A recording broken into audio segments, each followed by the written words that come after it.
Bonjour les Kessinettes, bonjour à tous. Aujourd'hui, je vous retrouve pour une petite vidéo pour l'ABC en Kiss sur le groupe Kiss de Facebook. Donc en alternance avec Kiki, la lettre Q aujourd'hui est tombée sur moi. Et donc du coup, je vous ai préparé quelque chose un petit peu rigolo.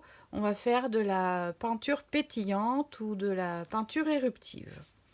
Donc n'ayez pas peur, ça va ressembler à une recette de cuisine, mais on est bien sur un tuto Kiss. Alors, pour faire ce tuto, il va vous falloir du bicarbonate de soude. Donc moi, c'est du bicarbonate alimentaire, hein, tout simplement.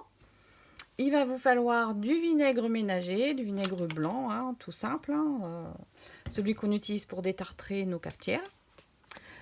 De l'eau. Des petits pots pour pouvoir faire vos mixtures. Un pinceau. Des aquarelles liquides, alors moi elles viennent de chez Action. Si vous n'en avez pas, vous pouvez utiliser des cartouches d'encre scolaire, donc c'est la rentrée, hein, il y en a dans tous les magasins de toutes les couleurs maintenant. Et si vraiment vous n'avez pas tout ça, vous pouvez utiliser de la gouache diluée, ça fera l'affaire également. Et il va nous falloir une pipette. Alors en ce qui me concerne, j'utilise ceci, qui est une pipette de, je sais plus, c'était des huiles essentielles à un moment donné. Voilà, c'est la pipette que je me sers pour faire beaucoup de choses. Si vous n'en avez pas, vous utilisez une paille. Ce sera juste pour prélever quelques gouttes de vinaigre. Il suffit de boucher le bout de la paille et ça fait comme une pipette. Voilà, voilà, j'ai assez bavardé. On va démarrer. Donc j'utilise un papier aquarelle, donc qui est, je vous montre vite fait, ce papier de chez Action, donc qui est en 300 grammes. Il faut quand même quelque chose d'assez épais parce qu'on va bien le mouiller. Il faut vraiment que ce soit un papier qui résiste. Si c'est trop fin, vous allez tout déchirer avant la fin. Ça va pas le faire. Donc on commence par le bicarbonate. Alors j'en mets un petit peu, ouais, un petit fond dans mes récipients. Donc moi je vais faire 2 couleurs. Prenez un récipient par couleur, ça sera plus simple. Hop, je le pose là-bas. Et je vais mettre quelques gouttes. Vous pouvez aussi utiliser du colorant alimentaire. Bon, je n'ai pas pensé à le sortir, mais ça aurait pu être possible. Vous voyez, j'ai mis 3 gouttes, hein, c'est vraiment très peu. Parce que ça colore très très fort ce genre de choses. À un moment donné, Action, on avait sorti aussi dans des petits pots en verre. Là, c'est vrai que ça aurait pu être une idée aussi. Alors là, je vais mettre 2 gouttes de jaune et une mini goutte de bleu pour moins avoir du vert. Évidemment. Une toute petite goutte. Voilà. Et je vais mettre de l'eau. Voilà, je dilue d'abord le rouge. Voilà. Et celui-ci pour avoir un joli turquoise. Voilà, voilà. Si ça suffit pas, je remettrai du jaune après. Alors, je vais commencer par le rouge. Je mélange bien pour bien diluer mon bicarbonate. Voilà. Et je vais venir étaler des couches de rouge sur mon papier. Alors, je ne suis pas obligée de tout recouvrir, hein, juste voilà, un badigeonnage. Voilà. N'hésitez pas à en mettre. Il faut qu'il y ait quand même une bonne couche. Les petits grains qui apparaissent de bicarbonate qui n'ont pas fondu, c'est pas grave. On les sèmera après. Et vous allez mettre des gouttes de vinaigre. C'est là que la magie va opérer. Vous allez comprendre pourquoi ça s'appelle la peinture pétillante.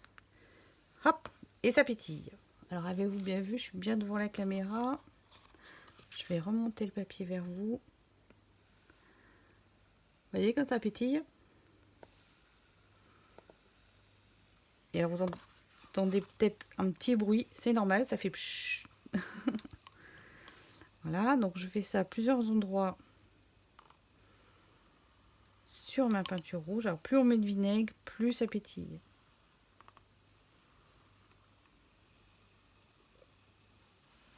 Voilà, alors je vais laisser sécher quelques minutes. Alors, après, Ce que je vous conseille, c'est de faire ça avec un sopalin à portée de main et avec les fenêtres ouvertes parce que ça sent le vinaigre. Voilà, je récupère le trop de vinaigre. Voilà. Alors aux endroits où il y a eu le pétillement, c'est plus pâle. Donc, vous êtes toujours là? Me voilà revenu. Donc du coup, je mélange ici bien consciencieusement mon bicarbonate et mes deux couleurs pour avoir un joli vert. Et je vais venir donc remettre de la couleur.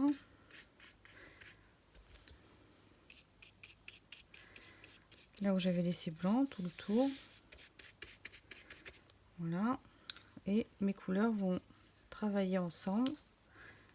Voilà, je remets juste en faisant tomber.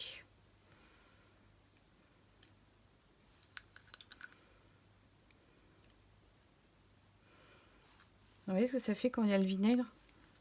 Ça fait des étoiles, Moi, ça me fait penser à des cellules, en fait. Ça fait très scientifique, je trouve. Voilà, je fais tomber.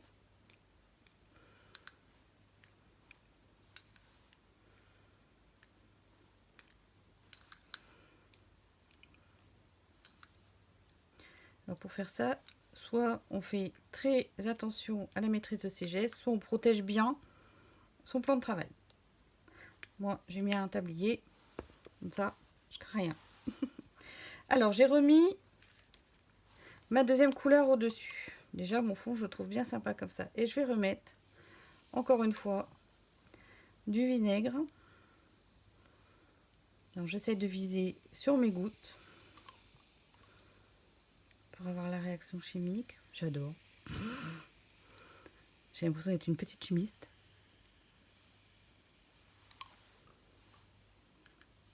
Et plus on met du vinaigre, plus ça pétille.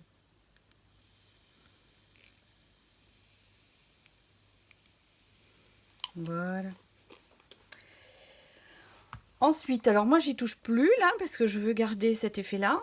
Je vais donc découper mon kiss une fois que ce sera sec. Quand ce sera sec, tout simplement, vous prenez un pinceau tout doux, genre pinceau pour aquarelle comme ceci, ou quelque chose de comme ça, enfin vraiment très très très soyeux. Et vous passez simplement un petit coup pour enlever les grains de bicarbonate qui vont rester. Ça va partir comme si c'était du sel. Hein, ça va partir tout simplement, mais attendez que ce soit bien bien sec avant de le faire pour ne pas gâcher l'effet diffusion du vinaigre. Voilà, ben, mon tuto est terminé. Je vous souhaite de très jolies créations cuisinières, on va dire. Comme quoi, le scrap et la cuisine sont jamais très éloignés. On utilise beaucoup de choses à la cuisine dans le scrap, je trouve. Donc voilà, ben, je vous souhaite un bon kiss cul et à très bientôt sur le groupe. Ciao, ciao!